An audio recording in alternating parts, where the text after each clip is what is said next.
everyone. It's Brad Thomas, and welcome back to the White Moat Show. Thank you for joining us. I'm joined today with our co-host, Nicholas Ward. Nick, it's good to see you today. Yeah, thanks, Brad. Good to see you and happy to be here.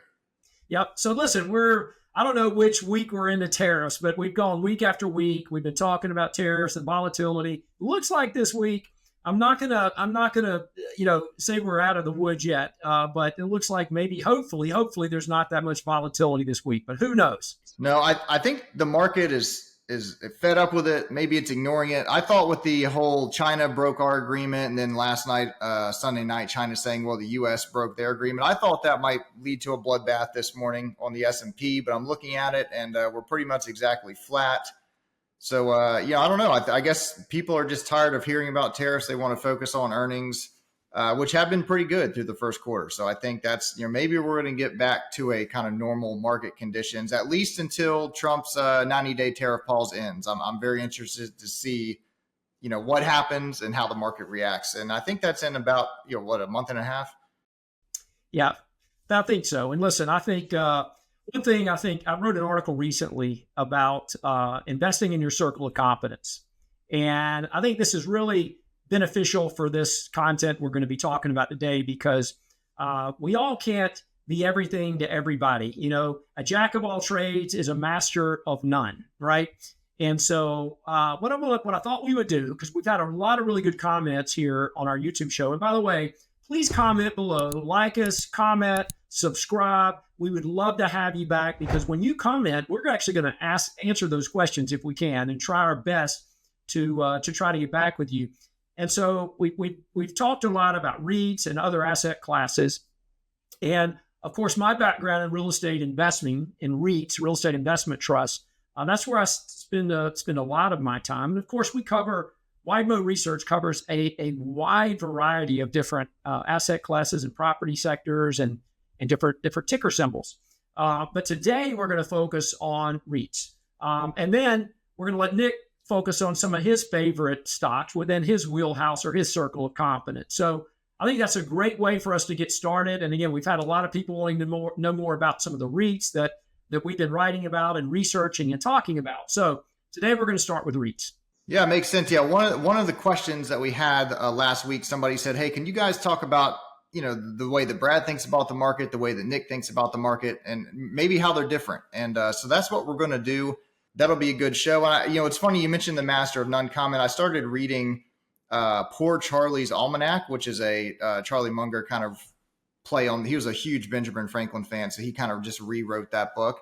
And on the back cover, it says, and I'm paraphrasing here, I can't remember, but it's something about find something and do it simply, and then that's the best way to do it, for everything in life, business, investing, etc. So the same kind of thing. You don't need to be a master of everything. You just need to figure out kind of what your lane is, find something that you have a lot of conviction about, and, it can be simple, that's fine, but just do it well. Right. Well, I'll save this for another day, but back a long time ago, I had a Papa John's franchise, had 8 locations, and I found out the hard way after losing over $2 million in a business that I should have not been investing in. And that was a big lesson for me personally, which is why I try to stick to income stocks. And today, again, we're going to talk about some REITs. So without further ado, I'm going to talk today about 4 of my favorite real estate investment trusts. These are REITs. Now, remember, REITs are companies that are forced by law to pay out dividends. They have to pay out dividends. That's part of the law. 1960 was when that law was created. It's been around a long time. So REITs must pay out dividends. Now, some REITs, that doesn't mean they don't cut the dividends. Doesn't mean they if they don't pay the dividend, they be careful, don't buy those companies. But we want to see REITs, we invest in REITs because they pay dividends, hopefully growing dividends. So the first pick is Healthpeak Properties. That's ticker symbol DOC. That stands for doctor. So y'all have to go to the doctor, right? So you can remember this ticker symbol. I'm going to tell you about DOC. Now, DOC has a portfolio of medical office buildings, about 524 of those scattered across the U.S., which are 92% occupied, as well as they lease those properties to health systems. Around 70% of those are leading health systems with very high quality rent checks that are being paid to Healthpeak Properties, ticker symbol DOC. The other part of that portfolio is senior housing properties as well as life science properties. So they've got a fairly diversified portfolio, but the anchor to that portfolio are the medical office buildings with a sprinkle of senior housing as well as a slice of life science properties. About 35% of the portfolio is dedicated to life science. Now, in terms of quality, we're going to address quality and value with each of these picks. First of all, quality. The company has a triple B plus investment grade rating from S&P. So they've got a very high quality balance sheet. The debt to market cap is around 50%. So again, that's better than many of their peers in that sector, as well as the entire REIT industry. Another quality metric we look for is the payout ratio. Currently, Healthpeak has a dividend yield of around 7%, but it's very well covered by their earnings. So the company has about a 75% payout ratio, which means there's a cushion or that margin of safety of around 25%, which protects the dividend from potentially being cut. So I don't think Healthpeak has any chance of a dividend cut, nor do I think the company will be able to still generate very high quality cash flow because of its cost of capital. It's got this very low cost of capital because of its balance sheet. Now, let's look at the equity side of this transaction, which is really the valuation. Shares in DOC are trading around $17.41 per share, which has a multiple of about 10.7 times. That's based upon their earnings, their price to earnings. Now, their normal valuation is the blue line here you see on this chart. You can see that blue line represents the normal valuation, which is around 16 times. So that margin of safety is really the difference between the black line at 10.7 times and the blue line, which is about 16 times. So you can see there's a pretty good gap there in terms of valuation for the company and really how they've been valued from a historical perspective. But even when you compare them to their peers, the shares are really, really cheap today. Again, that 7% yield. Now, what attracts me to Healthpeak, again, very high quality, very good dividend yield, valuation is there. The company is still growing. In 2025, analyst consensus, and you can see here on this chart, is around 3% analyst growth estimates for 2025. That's not great, but it's certainly some growth. So I would call it modest growth. 2026, that analyst consensus moves to 4%. In 2027, that analyst growth moves to 5%. So the sum of those parts, and I like to use this, again, fast graphs is a great way to forecast, what could happen. Of course, there is no guarantee to this, but we believe the company is extremely cheap. And even if they move into a closer valuation, I don't believe let's say they don't even move closer to their 18 times, but let's say they, over the next, say, 12 to 18 months, the company moves into more of a full valuation. And the catalyst, I would believe, number one catalyst would be, of course, interest rate cuts. But again, they still have a very high quality balance sheet, so they can still manage this environment we're in today. We think this company has the potential, again, utilizing the sum of the parts, the 7% yield, 3 to 4% growth, and that multiple expansion we think potentially could happen over the next 12 to 18 months. We believe the company could generate returns in the range of 40% on an annualized basis. That's why we like Healthpeak. Very high quality income. If you like healthcare, that 7% yield is very nice and attractive, with the potential to deliver possibly 40% growth over the next 12 to 18 months.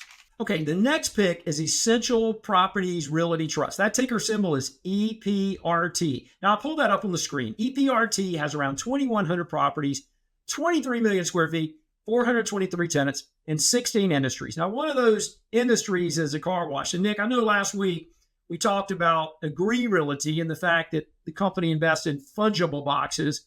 This is the exact opposite of that, right? Yeah. What's the revenue? Do you know their, like, how big that car wash is in their kind of net NOI pie? Yeah. EPRT has about 14% exposure to car washes. And again, it's interesting. I had a conversation with a family office investor about a week ago.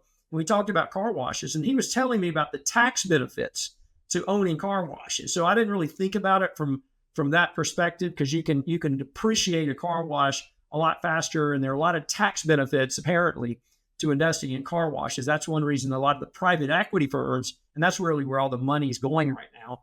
And the margins are really good for if you have a good car wash and you're in a good corner. But when you have all of this competition, which is what I see across the country now, on every block, there's a car wash either going up or already built. It's definitely created a lot of supply issues. So we're watching that closely. But thus far, Essential Property has mitigated that fairly well. Again, they've got other industries within their portfolio.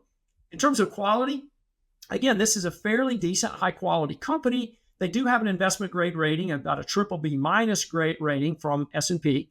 And so they've got a very low debt, around 35% of their debt to their total market capitalization. So that's also another good statistic. What I really like about this company, and you can see here on Fast Graph, the dividend is about $1.20, and the earnings, or AFFO per share, we call it in the REIT world, is about $1.88. So they have one of the lowest dividend payout ratios, which is around 65%. In fact, I believe it's the lowest payout ratio in that net lease sector. So that suggests that dividend is very safe. And it also suggests the company will be able to continue to grow that dividend going forward. And they've had a very good record of dividend growth.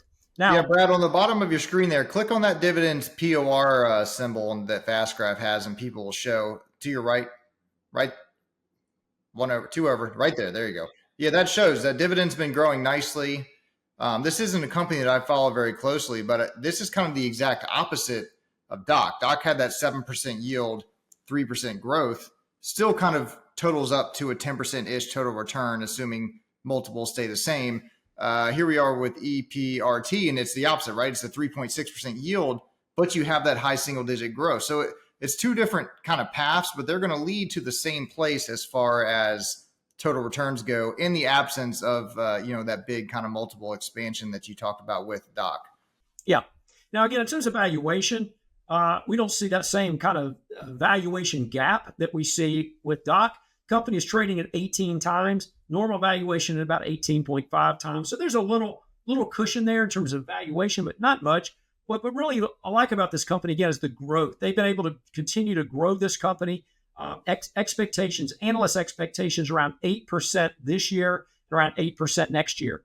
Well, there may be better opportunities from a value perspective, but there's not very many net lease REITs that I'm aware of with that high single digit growth. I mean, we talked about last week, we talked about Realty Income and NNN. That's 2 to 3% a year. Agree Realty is doing a little bit better, but I don't even think Agree Realty is projected at 8%. So Essential Properties may be, the top flight growth company, relatively speaking, to all those net lease REITs. Yeah, for sure. Now let's move over to another kind of tricky sector, is office. We've been reporting a lot on office. This is an office REIT right in my backyard in the Carolinas, actually in North Carolina. This is Highwoods Properties. Ticker symbol is HIW. The portfolio is around 27 million square feet. It's 88% leased. They've got a weighted average lease term of around 5.8 years.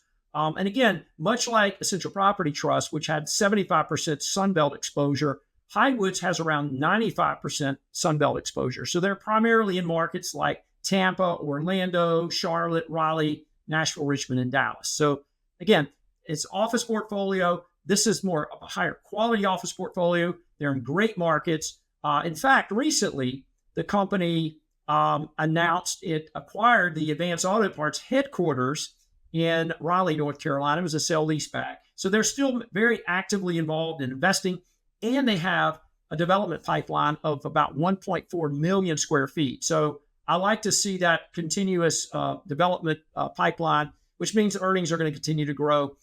Their development pipeline is about 65% pre-leased. Now, I'm going to go back again to Analyze Out Loud. Nick, do you have any thoughts? I know you're not a huge fan of office, but I'd love to get your feedback. Yeah, no, look, I work from home. As you can see, I'm not in an office. So I think I love the work from home model. I know a lot of CEOs don't though, however. So, I think office occupancy should stay strong. It's a slow growth industry, but I do like all those cities you mentioned, right? I mean, like the major growth kind of areas in the Sun Belt.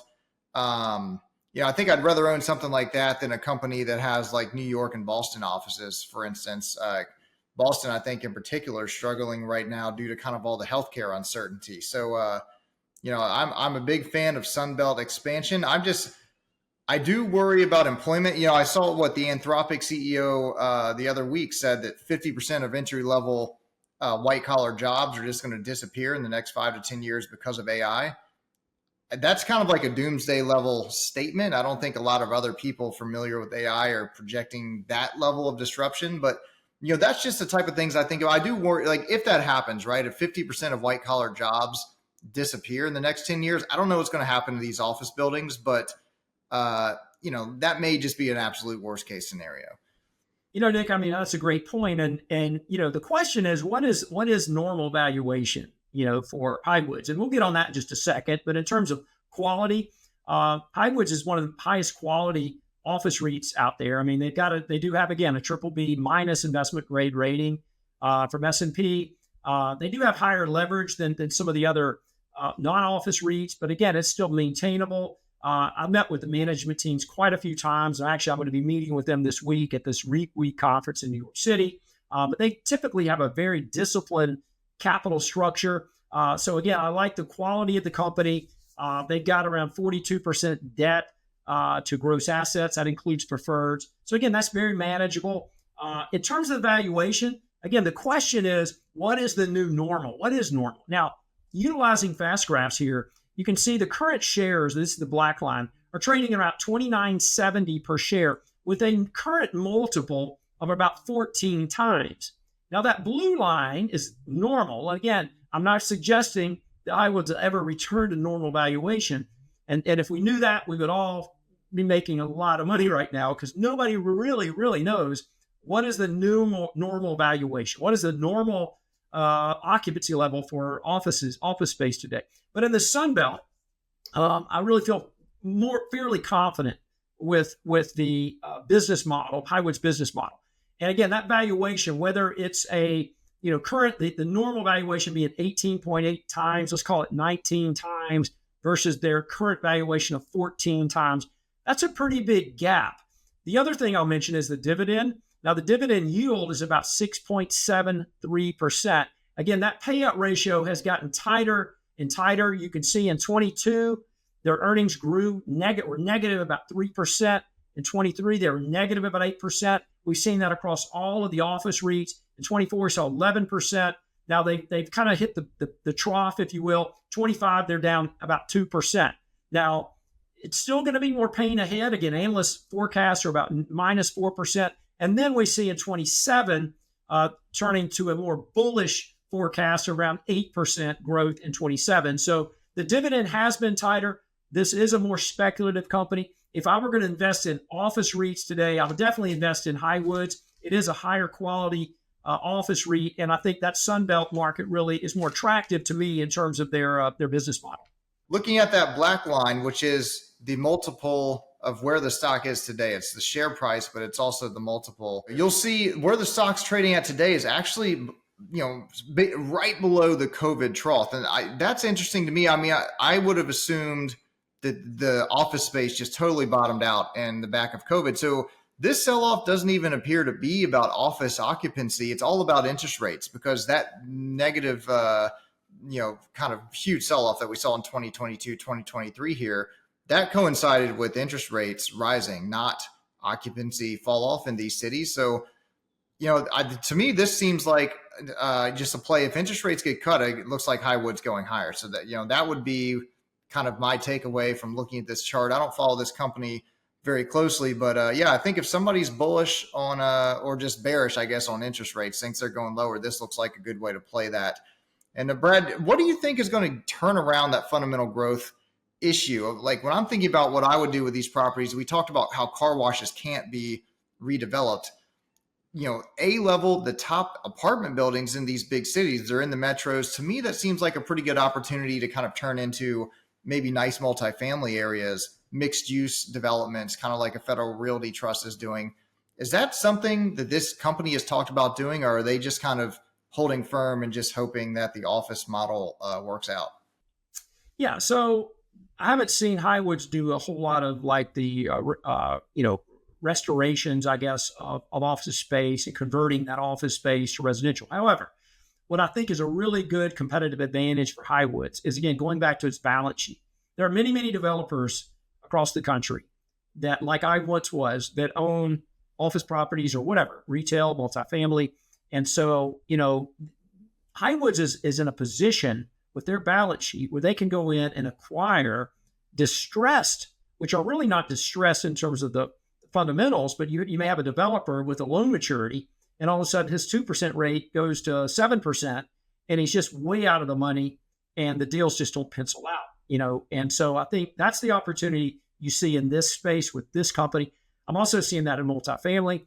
These companies like Mid-America we talked about last week, or Camden Property Trust, and they have these fortress balance sheets, a lot of cash. So they can go in and really take over these properties because these developers aren't as capitalized to be able to continue to own those properties. So I think that's where these REITs come into play, especially these bigger, more dominant REITs that are able to transact in this, this tough market. Because look, I meet with family office clients and investors on a very frequent basis, and these deals just aren't penciling out with these elevated rates. So even if rates continue with where we are today, I think Highwoods is in a position, just like the acquisition of the Advanced Auto Parts store they bought in Raleigh recently. They were able to use their balance sheet to take over these assets. So I think that's a really good opportunity for Highwoods to be more of an aggregator of high-quality office buildings in the Sun Belt.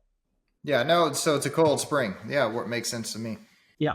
Okay, the last pick, and this one is actually interesting. I'll say maybe the best for last, but it's certainly an interesting pick. And I'm kind of going off the script here a little bit. Now, this is not a equity REIT. The last three I mentioned are all equity REITs. This is a mortgage REIT. Now, to be clear, I'm not a big fan of residential mortgage REITs. I've written about this quite a bit. These residential mortgage REITs are higher leverage, they're higher risk. I would not recommend residential mortgage REITs to most of our audience unless you're a market timer. And actually, I went in an article recently and I proved that point. Over the last 15 years, I've compared residential mortgage REITs, which are basically home loans, basket of home loans, to commercial mortgage REITs, which are basket of commercial real estate mortgages. And over 15 years, every single year, commercial mortgage REITs have outperformed residential mortgage REITs. So for all you high yield mortgage REIT investors, please, just look at the numbers. And you have to be a skillful market timer. And I don't know if there is such a thing, by the way. Yeah, I don't think anybody can time mortgage rates. That's not something that's possible, I don't think. But I'm going to go commercial mortgage REITs, and this is one of my favorite picks. It's called LADR Capital. Now, LADR, ticker symbol is LADR. We're going to do a screen share here. LADR Capital. LADR is again, commercial mortgage REIT. So what does this mean? They own mortgages. They don't own, well, actually, they do own real estate too, but predominantly of the $4.6 billion of assets, which includes cash, LADR has about $1.8 billion of mortgages. Now, most of those mortgages, in fact, 99% of those mortgages are senior secured, which means they're first mortgages, just like you'd have on your house, a first mortgage. Now, they have only 1% of second mortgages, what we refer to as mezzanine debt. So very, very low risk in terms of their mortgage business. There are some competitors that have larger portfolios with mezzanine or second or junior level debt. So the other thing in terms of their mortgages is they have their average loan size is around $25 to $30 million. So they're smaller loans than, say, Blackstone and some of these bigger competitive Blackstone mortgages or KKR. They have these big $100 million mortgages. So if the asset gets into trouble, that's a big problem. So they got smaller mortgages, which means they're more nimble. They also own some real estate. They have some commercial real estate they do own, and that consists of about 149 properties, of which over half of that, about 60% of that, is net lease property. So that's very durable, safe income. So in terms of the quality of this business model, again, this company really flies under the radar. They're about $1.3 billion market cap, so a lot of people aren't familiar with LADR.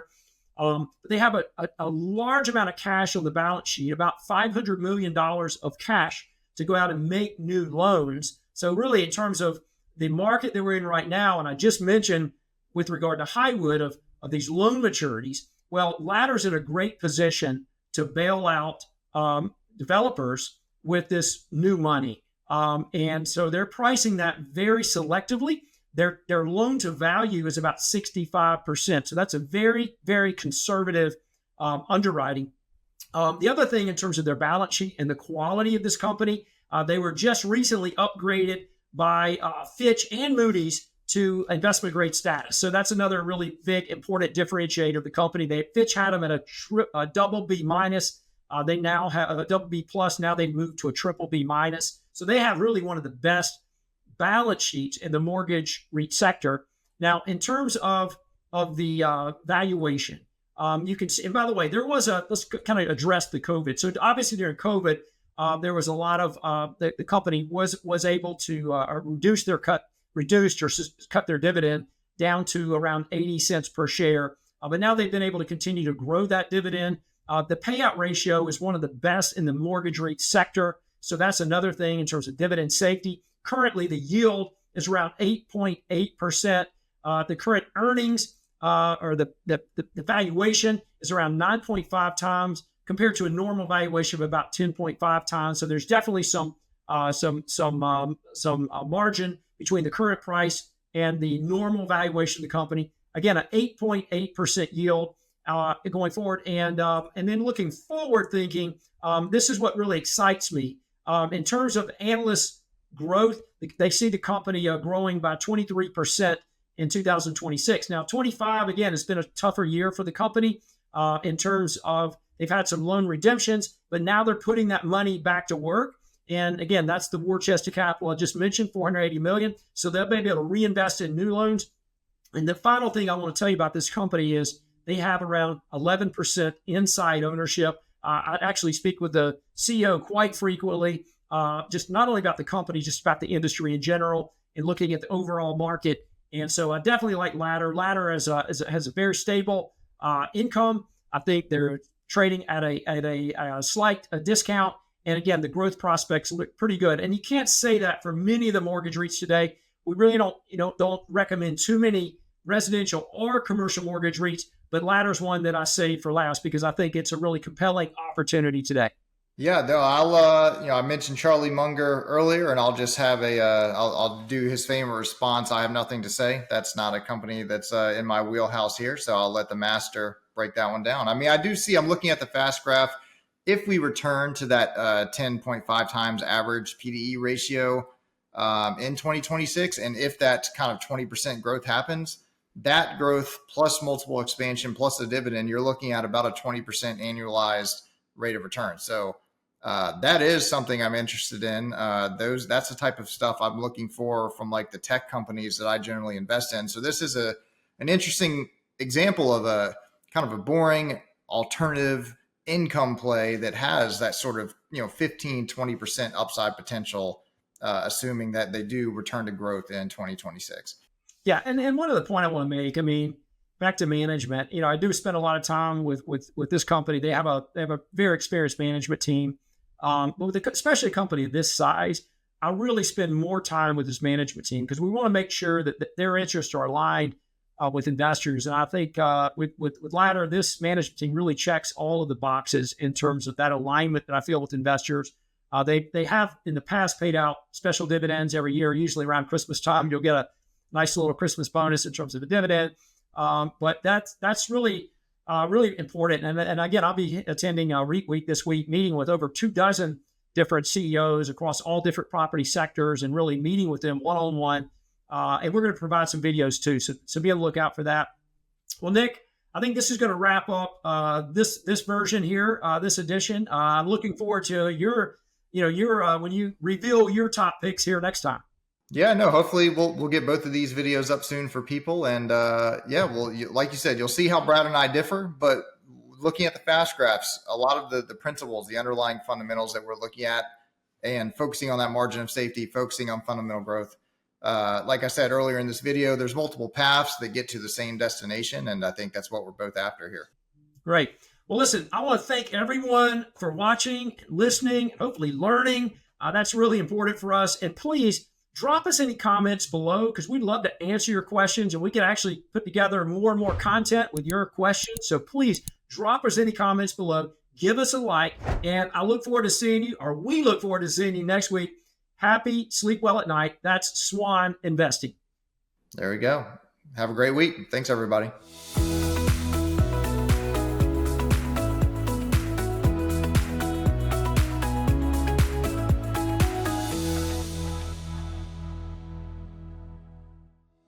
Thank you for watching the Wide Moat Show. Don't forget to like, subscribe, and comment below. Also, please subscribe to the WideMoatDaily.com. I'll be sending out one free copy of my REIT for Dummies book every single week for those who comment below. Only one per week. Thank you for watching and being part of the Wide Moat Show community.